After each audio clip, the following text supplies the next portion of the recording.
Next up, we have Maureen Bates, who has also won a bronze Telly for the editing of the 200th, in our 200th video of the arts. So Maureen, tell me about your win, how excited you are. Well, I was actually quite surprised. You know, when I think about Brian's piece, I'm like, well, duh, of course. You know, he went out, he shot it, beautiful shots, he had amazing continuity of weather and his outfit, and I mean, it was just an above and beyond piece, and I was frankly not terribly surprised that he won, and I'm really happy that he did as well. I think he totally deserves it for his years of work and just everything. I was very surprised because I don't know, I just didn't think of that piece in particular as something award worthy because it was an edit. It was, I took years of footage and kind of compiled it and just tried to make a story as best I could about it. And it was a struggle. It was not a pleasant your charge experience. Was, so at the end of the year, we had our PACTV's 20th kickoff event, and one of the activities we did was we had our live taping of the 200th show. So I wanted to do like different compilation videos about different aspects from PCN. So one of them, which I charged Maureen with, was to do one about the arts and to really showcase all the arts that we have covered in this show in the last 4 years of the show. So your edit was absolutely beautiful with the way you used the music, the way you used your voiceover, the way you just also showcased so much of what we've covered. So I think that's why it just stands out. I mean, people still talk about that video as being probably the most meaningful one of that night, I think. So I think you totally deserve to win. Well, I mean, I did feel like I did go above where, you know, I wanted to make sure everything was purely our content, even to the music. I wanted it to be things we've captured. Talk about the music that's in the piece. Yeah, so the piece is separated into 4 segments. It has fine arts, theater, dance, and live music. Right. And the music playing under the different 4 segments are actually original artists we've had here in our studio. So the first segment, which is the fine arts, is Abby Vale, who was on our set, amazing singer-songwriter, just, you know, incredible talent, and I can't wait to see where she goes. Our second segment for live theater was Carlin Tripp, who we've had in a couple times in our studios, really nice guy from New Bedford, great sound. For our third segment, here we go, was dance. We had, the Lindsays. Right. So we had, it was just fun because we started the piece off with Irish step dancing.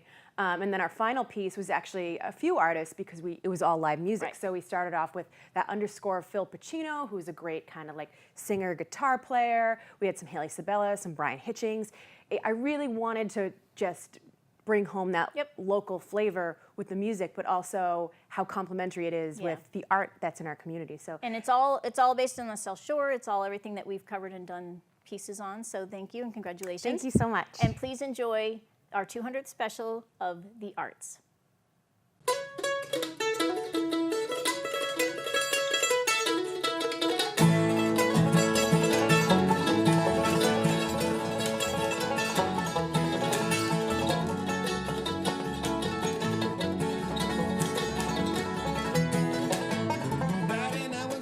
PCN has had the privilege of covering 4 beautiful towns for 200 episodes now, and we wanted to illuminate the painters, sculptors, musicians, dancers, and artists of all kinds that bring so much inspiration and creativity to our communities.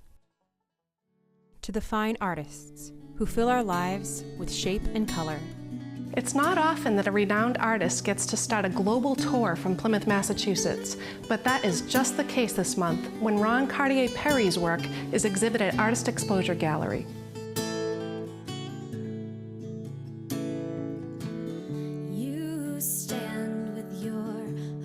And we were in the area where the refugees were making their trek through Europe for 15 years.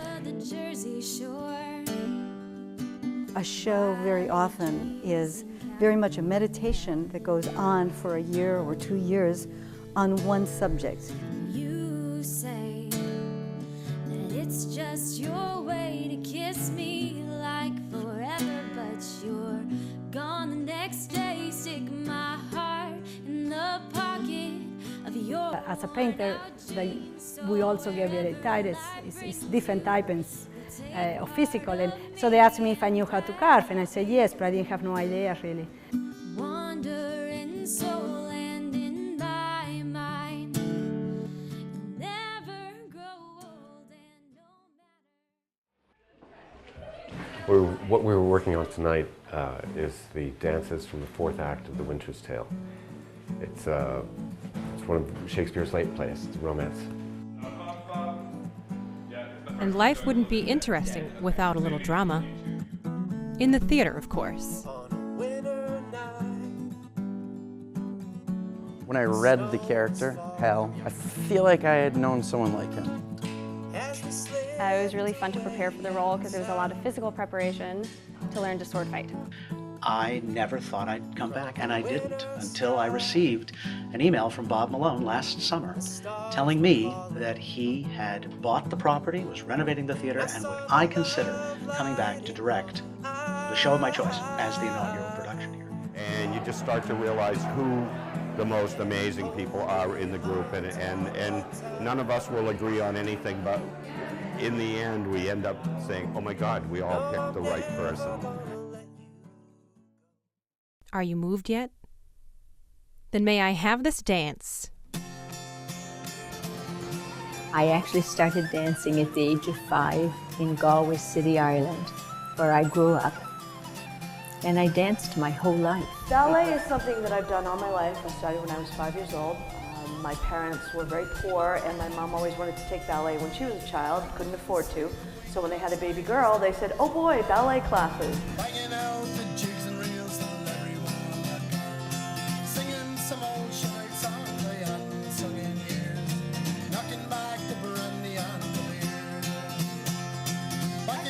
The ocean to my home, away from home. Glad to be returning, but sad to have to go. Like to find a way to be two places at one time. It's easy going back again, but it's hard to say goodbye. And you can't dance if there is no music. Being a local musician on the South Shore, it's an interesting experience. It's very diverse. Walk the line as pressure builds. When you consider, how when you're driving down Route 3, how a lot of these towns kind of seem like they bleed into one another. There are just so many different styles of music, from like bluegrass to rock to funk, R&B, reggae. I mean, you can go from Braintree to Plymouth and get your fix of just about anything. And they'll pick you up, and they'll help you live it down. It's nice because it's family friendly. Like, you look around and there are people from all ages, like kids with their grandparents and then every age in between.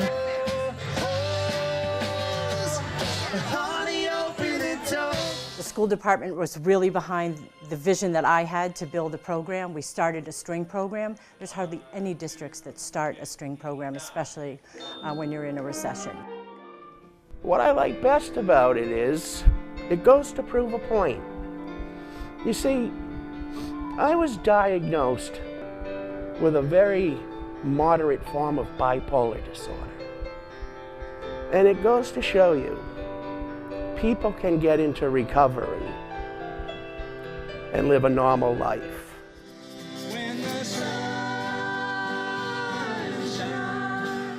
To the artists of Plymouth, Kingston, Duxbury, and Pembroke, thank you for sharing your gifts with PCN. You are an inspiration to all of us.